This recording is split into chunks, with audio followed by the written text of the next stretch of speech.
Bonjour à tous et bienvenue dans Les Gardiens du quotidien, votre rendez-vous d'actualité consacré aux faits divers marquants et à la prévention.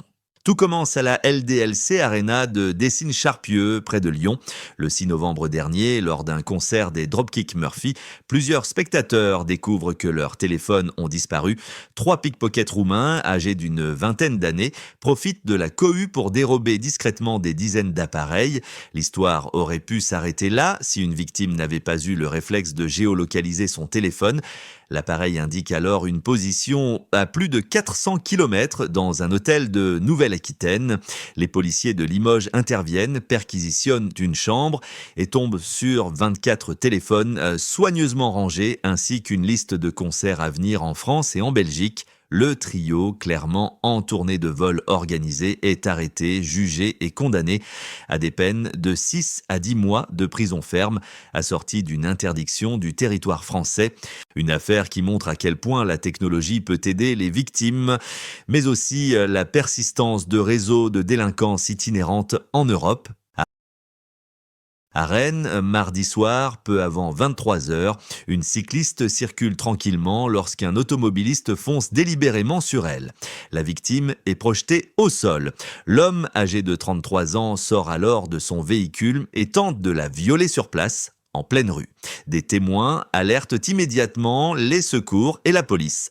En quelques minutes, les forces de l'ordre interviennent et maîtrisent l'agresseur selon les premiers éléments. Le suspect ne connaissait pas la victime.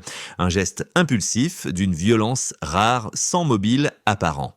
La jeune femme en état de choc a été transportée à l'hôpital. L'homme, lui, est en garde à vue pour tentative de viol aggravé et violence volontaire avec arme par destination, le véhicule étant considéré comme tel. Cette affaire soulève une fois de plus la question de la dangerosité de certains profils laissés sans suivi psychologique et la nécessité d'une réponse pénale rapide face à la violence gratuite. Direction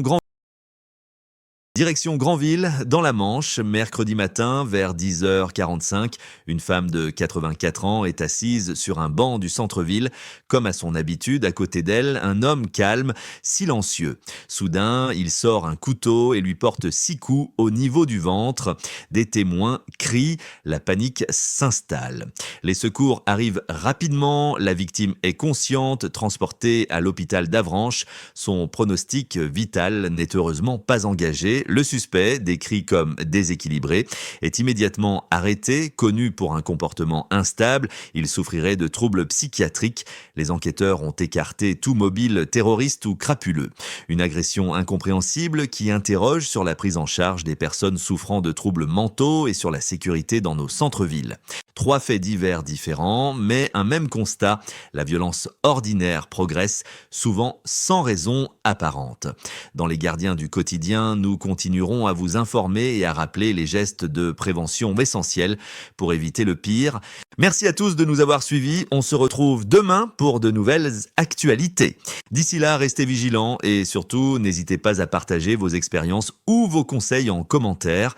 Votre témoignage peut aider d'autres personnes à éviter le pire. Abonnez-vous à la chaîne et rejoignez la communauté des Gardiens du quotidien pour ne rien manquer des prochaines alertes, faits divers et conseils de sécurité. Parce que prévenir, c'est déjà agir.